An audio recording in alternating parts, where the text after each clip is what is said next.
So now we'll talk about environmental disinfection, biomedical waste management and dead body disposal in context of COVID-19. As the present COVID-19 pandemic continues to pose a challenge, there is a need to undertake all possible interventions of infection prevention and control diligently, especially as long as we do not have a specific treatment available. Environmental disinfection is one such important measure.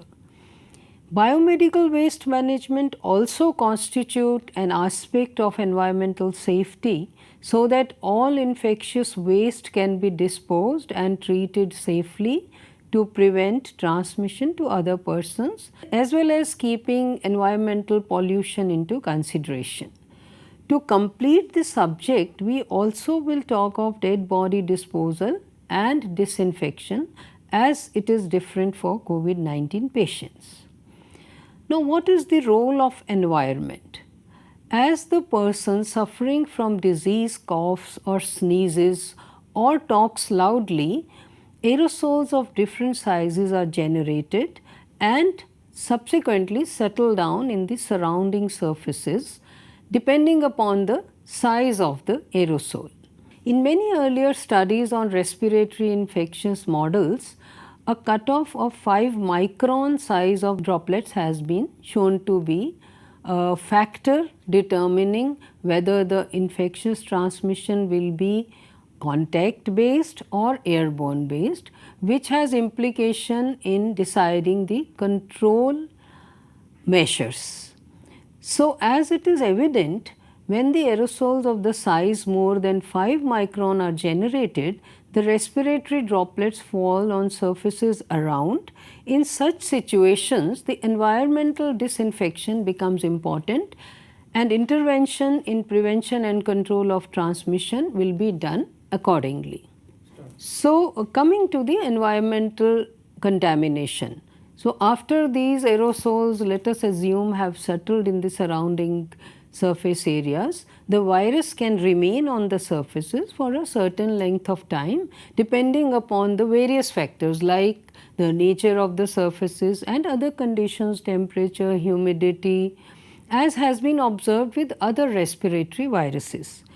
So, transmission can then occur via contact with the hands. When a person touches these contaminated surfaces, especially the high touch surfaces, and then touches the face or eyes, then transmission of this infection can occur. Therefore, use of an effective disinfectant at frequent intervals is needed to prevent such occurrences. Important point to remember here is that that cleaning with detergent is essential before disinfection takes place, because organic matter reduces the efficiency of a disinfectant. Another important aspect regarding the optimal action of a disinfection is the concentration and the contact time of a disinfectant. Now, let me take you through the steps of disinfection, because these are something which we normally do not read about or study, but I think now it has become important that all of us understands what steps should be taken. So, first is while the patient is admitted. That time you can cordon off the contaminated area because there are other patients also in the ward.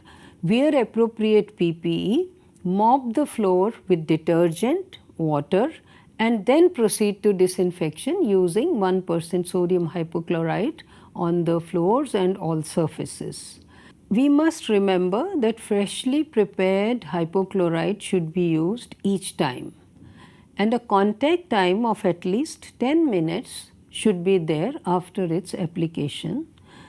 Alternatively, 70% alcohol can be used for delicate instruments or metallic surfaces. After applying the disinfectant, mop the surface with damp cloth and avoid spraying the disinfectant or leaving the disinfectant on the surface. Next, we move to the steps of disinfection when the patient gets discharged. So now after shifting the positive patient either to a dedicated facility or when the patient gets discharged from the isolation room, then terminal disinfection can be done. So for which we do first two-step cleaning with the detergent and 1% sodium hypochlorite, and this can be followed with fogging using hydrogen peroxide because it will reach to all the crevices and corners of the room, and this can be done as per the institutional policy. So now let's move to the recommended frequency of disinfection, which is based upon the WHO guidelines, but institutes can make their own policy. But generally speaking, the screening and triage areas should be disinfected at least twice daily. Inpatient rooms again twice daily, but preferably 3 times a day, especially the high touch surfaces. Then inpatient rooms also, if unoccupied, then terminal cleaning should be done after discharge, as I have already told you earlier. The outpatients and the ambulatory care rooms after each patient visit ideally, but again you have to see according to your own workload. Hallways and corridors at least twice a daily. Then patients' bathrooms, toilets, private patient room toilets at least twice a daily, but if they are shared toilets then at least 3 times a day.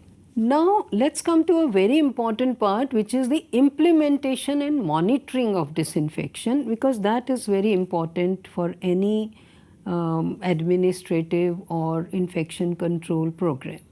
So monitoring is most important. SOPs must be defined. Work instructions should be displayed in bold. There should be a clear delineation of responsibilities. One should know who will look after what aspect of cleaning. Senior supervisory staff should check how the persons are preparing the solutions.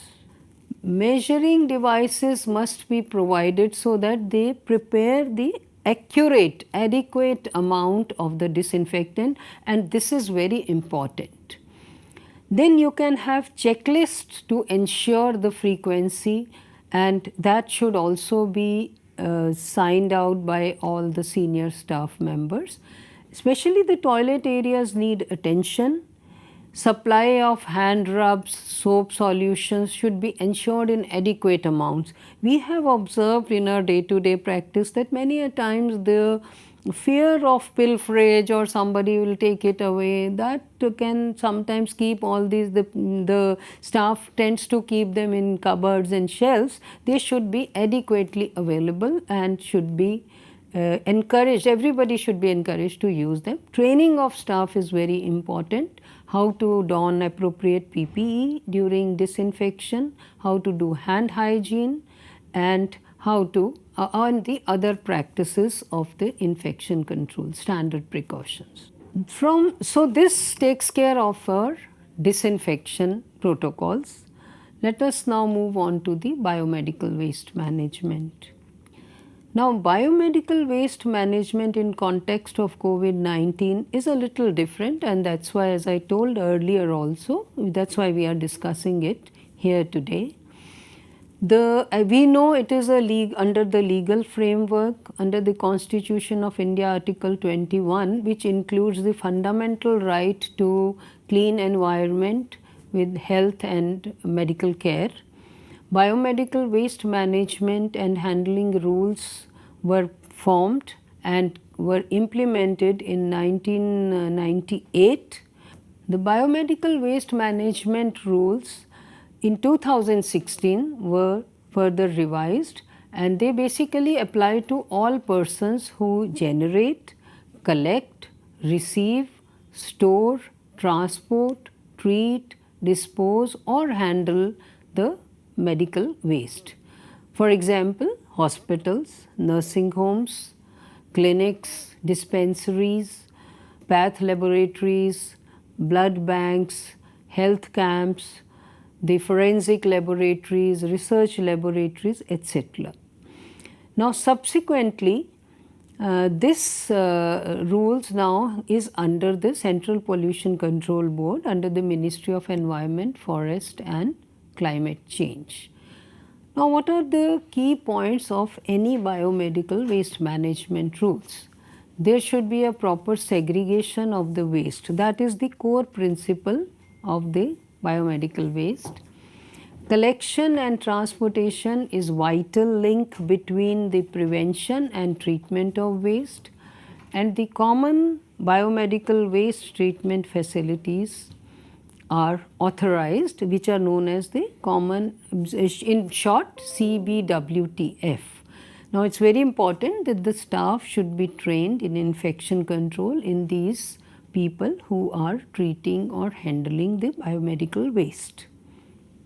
This slide will show you a picture of what are the color coded segregation to be done at the point of generation, and this we are all aware that there is a red bag, there is a yellow bag, there is a blue container, there is a puncture proof white container and a black bag. Next we move on to the treatment of this waste based upon the color coding. So, the yellow bin or the yellow bag is to be incinerated. The red bags can go to autoclaves, microwaves, and then subsequently shredding and recycling can be done. The blue bags or containers again go for shredding and recycling, and the white container goes to autoclaving, shredding or recycling. Important thing is that liquid waste is to be managed through a effluent treatment plant or a sewer treatment plant. Microbiology laboratory waste and the blood bags should be pre-treated on site in the hospital before giving to the common waste management facility. Let us now move to the waste management in context of COVID-19. As the epidemic spreads, the number of hospital beds may not be able to meet the requirement of the patients falling sick. So, only moderate to severe cases would need hospitalization, but a large number of persons who have mild cases or mild to moderate and otherwise no risk factors can be hospitalized in COVID care facilities or home isolation. So, that is why there is a need that many areas would be generating waste which do not otherwise conventionally come under the legal ambit of the biomedical waste generating facilities. So, with that need, there was a need for revision and development of a mechanism to dispose of food, PPE, etc.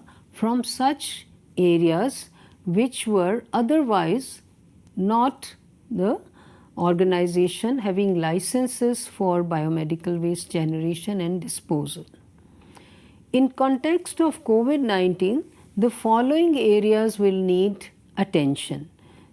One of course is the COVID-19 isolation wards. There are sample collection centers which can be in the field, laboratories in the field, quarantine camps, home care facilities, then common waste management treatment facilities, the urban local bodies and management of wastewater from the healthcare facilities or the isolation facilities. So, these are some of the aspects which have been introduced into the system of waste management in context of COVID.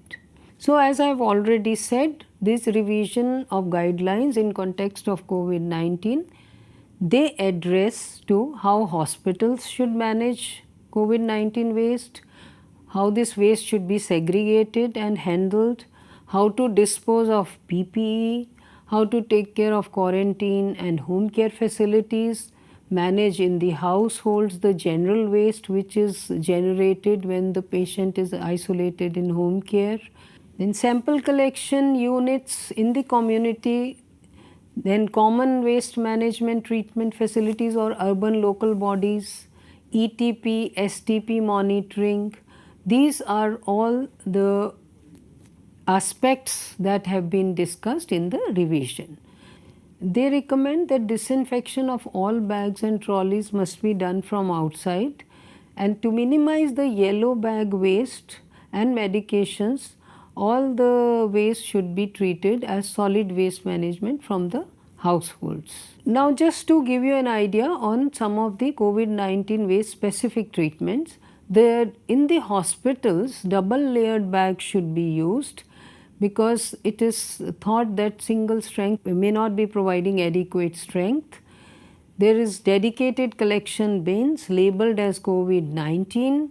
Then these bags and trolleys etc. should be disinfected from outside, and they should all be monitored or audited.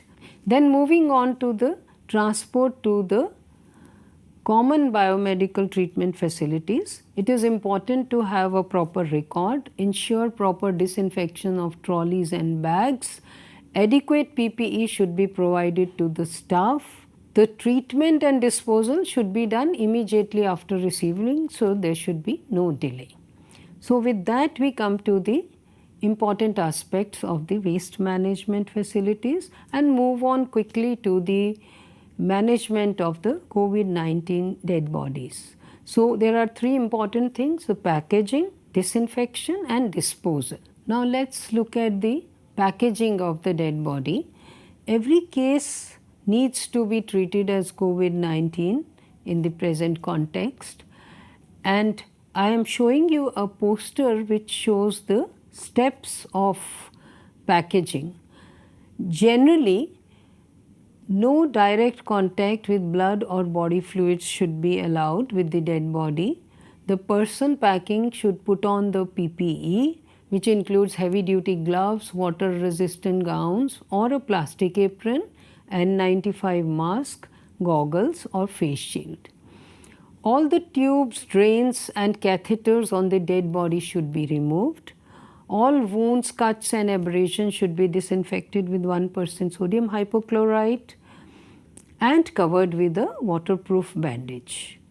All orifices need to be plugged, and then you tie and put the hands folded onto the abdomen, chest and legs at ankles are to be tied with a cotton bandage. Then you have to place one unzipped body bag on a trolley, onto which then you put a white shroud or white sheet which can be spread on the stretcher. Then put on a polythene sheet, a thick polythene sheet over the white sheet, and then one is ready to transfer the body onto this stretcher. After you have put this body on the stretcher, wrapping of the polythene sheet over the body is done by raising both the sides up, bringing them at the center and holding downwards. Basically, the idea is to completely wrap from all around, from the legs, from the head and from the sides.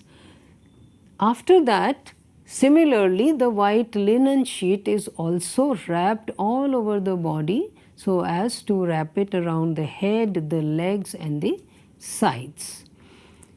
Then one is ready to zip the body bag. Then this should be disinfected from outside, put a label of the name, age, sex, the UHID and all the other relevant details for identification, and then it is ready to be disposed of. Following the disposal of the body, one has to do the environmental cleaning also. All the disposal of the waste that has been generated in the process of this wrapping should be disposed as per the guidelines. Used linen should be handled as little as possible. The laundry bag should be securely tied. The staff should follow their hospital guidelines in the handling of soiled linen. Then all the used equipment should be autoclaved or decontaminated with a disinfectant as per the hospital policy. All surfaces which might have got contaminated, then should be wiped with 1% sodium hypochlorite, leave it for about 15 to 20 minutes, and metal surfaces should be wiped with 70% alcohol, as I have told you earlier in disinfection. Regarding the disposal of the dead body, viewing should be avoided, but in a funeral parlor with all precautions it can be allowed. Embalming is not allowed, and finally cremation is advisable. Next slide shows you some of the references that I have used in preparing this presentation, as mostly these are international and national guidelines. And so with that we come to an end. Thank you.